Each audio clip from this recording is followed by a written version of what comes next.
ইন্টেলের প্রসেসর আর Nvidia graphics card দিয়ে যদি একটি গেমিং পিসি বানানো যায় তাহলে সেটা হয় পারফেক্ট একটি গেমিং পিসি।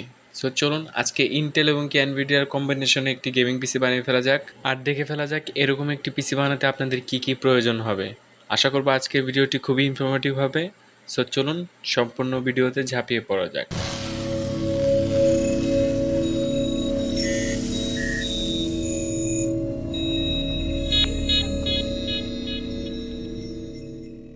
হ্যালো গাইস, কেমন আছেন সবাই? আশা করি অনেক অনেক ভালো আছেন। সো আজকে আবারও চলে আসলাম নতুন একটি ভিডিও নিয়ে। সো ইন্ট্রো এবং কি টাইটেল দেখে আপনারা বুঝে গিয়েছেন আজকে আমরা কি পিসি বিল্ড করতে যাচ্ছি। সো প্রসেসর হিসেবে ইউজ করেছি ইন্টেলের কোর i3 12 জেনারেশনের প্রসেসর। এই প্রসেসরটির সাথে আপনারা 12 MB ক্যাশ পাচ্ছেন। আর এসএসডি হিসেবে ইউজ করেছি ট্রান্সলেটের 500 GB M.2 NVMe একটি এসএসডি।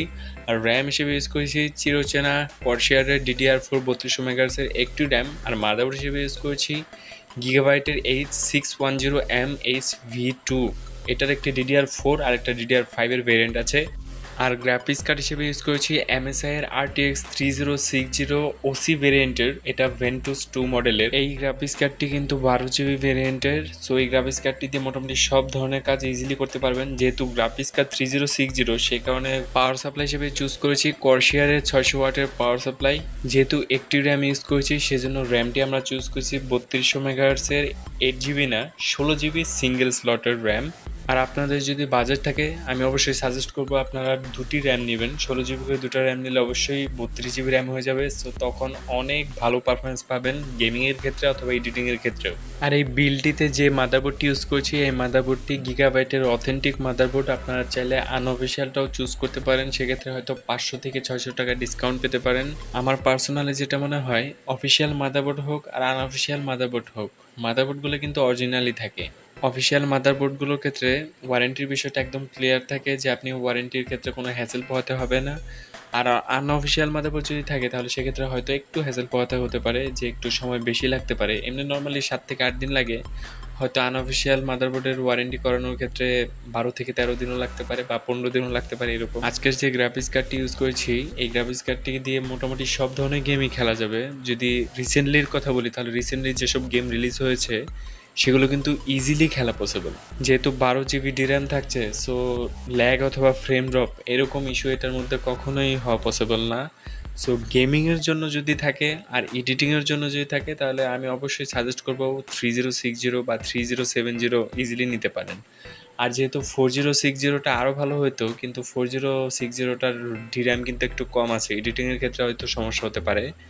4060 যে DRAMটা সেটা 8GB ভেরিয়েন্টের হয়। সো সেটা সুপার যেটা সেটার র্যাম সম্পর্কে ধারণা নাই, তারপর আপনারা দেখে নিতে পারেন। অনেক বকবক করা হয়ে গিয়েছে। সো এখন চলুন আবার পিসি বিল্ডে ফেরা যাক। সবগুলো কম্পোনেন্ট আনবক্স করা হয়ে গিয়েছে। সো প্রথমে আমাদের যে কাজটি করতে হবে আমাদের মাদারবোর্ডের সাথে প্রসেসরটি লাগিয়ে ফেলতে হবে। এক একটা মাদারবোর্ডে প্রসেসর লাগানোর সিস্টেমটা কিন্তু এক এক রকম থাকে, সেই কারণে যদি কোনো কনফিউশন থাকে অবভিয়াসলি আমার ভিডিও দেখে নেবেন। আগের ভিডিওগুলোতে পুরান বা নতুন সব ধরনের মাদারবোর্ড এবং কি প্রসেসর লাগানোর নিয়মগুলো দেওয়া আছে। আমার ভিডিওগুলো না টেনে দেখলেই অবশ্যই আপনারা বুঝে যাবেন। সো মাদারবোর্ডে দিচ্ছেন এবং কি প্রসেসর দিচ্ছেন বরাবর ঠিক মতো বসিয়ে লকটি লাগিয়ে দিলাম। তারপর আমাদের কাঙ্ক্ষিত র্যামটি লাগিয়ে ফেলতে হবে। র্যাম লাগানোর ক্ষেত্রে অবশ্যই খেয়াল করতে হবে র্যামের কাটা এবং কি মাদারবোর্ডের কাটাটা ঠিক মতো বসছে কিনা। র্যামের কাটা এবং কি মাদারবোর্ডের কাটা ঠিক মতো না বসে যদি চাপাচাপি করেন তাহলে কিন্তু মাদারবোর্ডেও ড্যামেজ হতে পারে এবং কি ওয়ারেন্টিও ভয়েড হয়ে যেতে পারে। আর র্যামের কথা তো বাদই দিলাম। তারপর আমাদের কাঙ্ক্ষিত এসএসডিটি লাগিয়ে ফেলতে হবে। এসএসডির ক্ষেত্রে একটা কথা বলাই হয়নি, আপনারা দেখতেই পেয়েছিলেন শুরুর দিকে যে আমি ট্রান্সেন্ডের এসএসডি ইউজ করেছি। এই পিসি বিলটি যে কাস্টমার করেছিলেন উনি কিন্তু কিছুক্ষণ পরে এসএসডিটি চেঞ্জ করে ফেলেছিলেন। এই বিলটিতে ক্যাবিনেট হিসেবে ইউজ করা হয়েছে আউরা GC2 মডেলের ক্যাচিং। এই ক্যাচিংটির সাথে আপনারা ARGB ফিচার্স পাচ্ছেন। সামনে ম্যাশ এবং কি বাম সাইডে টেম্পার গ্লাস রয়েছে।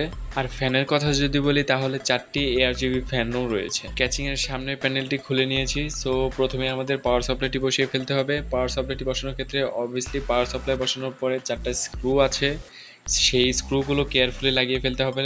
স্ক্রু লাগানোর ক্ষেত্রে অনেকে ভুল করতে পারেন, সো কেয়ারফুলি করবেন বিষয়টা। তারপর আমাদের কাঙ্ক্ষিত মাদারবোর্ডটি বসিয়ে ফেলতে হবে। মাদারবোর্ডটি বসানোর আগে অবশ্যই মাদারবোর্ডের সাথে আসা বেটি লাগিয়ে নিতে হবে ক্যাচিংয়ের মধ্যে, তারপর আমাদের কাঙ্ক্ষিত মাদারবোর্ডটি বসানো সম্ভব হবে। আপনারা যদি চান যে বে ছাড়া মাদারবোর্ড বসাবেন তাহলে সেটাও বসাতে পারেন। সেক্ষেত্রে হতে পারে যে তেলাপোকা অথবা ইঁদুর বা টিকটিকি এইসব জাতীয় প্রাণী কিন্তু আপনার ক্যাবিনেটের ভেতরে ঘোরাঘুরি করতে পারে। তার মধ্যে সামনে শীতকাল, সো ভিতরে গরম থাকবে, অবভিয়াসলি এসব ঢুকতেই পারে। সো আপনারা দেখতেই পাচ্ছেন মাদারবোর্ডটি বসিয়ে ফেলছি। এখানে দেখতেই পাচ্ছেন যে এসএসডি ট্রান্সেন্ড বাদ দিয়ে কিন্তু এখানে এ ডাটা ইউজ করা হয়েছে। মাদারবোর্ড বসানোর কাজ শেষ হলে তারপর আমাদের কাঙ্ক্ষিত শো স্টপার গ্রাফিক্স কার্ডটি লাগিয়ে ফেলবো। সো গ্রাফিক্স কার্ড লাগানোটা একদম সিম্পল।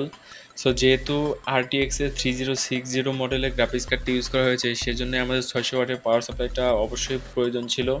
আপনারা যদি এর চেয়েও পাওয়ারফুল গ্রাফিক্স কার্ড নেন তাহলে সেক্ষেত্রে হয়তো 600, 650 বা 750-এর মধ্যেই হয়ে যাবে। বর্তমানে কম বাজেটের মধ্যে আপনারা চাইলে মডিউলার পাওয়ার সাপ্লাই নিতে পারবেন। ভ্যালুটপ 3400 থেকে 3500 টাকা বাজেট রেঞ্জের মধ্যে কিন্তু একটা মডিউলার পাওয়ার সাপ্লাই এনেছে। সো আপনারা চাইলে সেটাও চুজ করতে পারেন। দেখতেই পাচ্ছেন সবগুলো কম্পোনেন্ট লাগানো কমপ্লিট হয়ে গেছে এবং কি সবগুলো কেবল ম্যানেজমেন্টও মোটামুটি কমপ্লিট হয়ে গেছে। সো এখন অন করে দেখব যে সব কিছু পারফেক্টলি ওয়ার্ক করতেছে কিনা।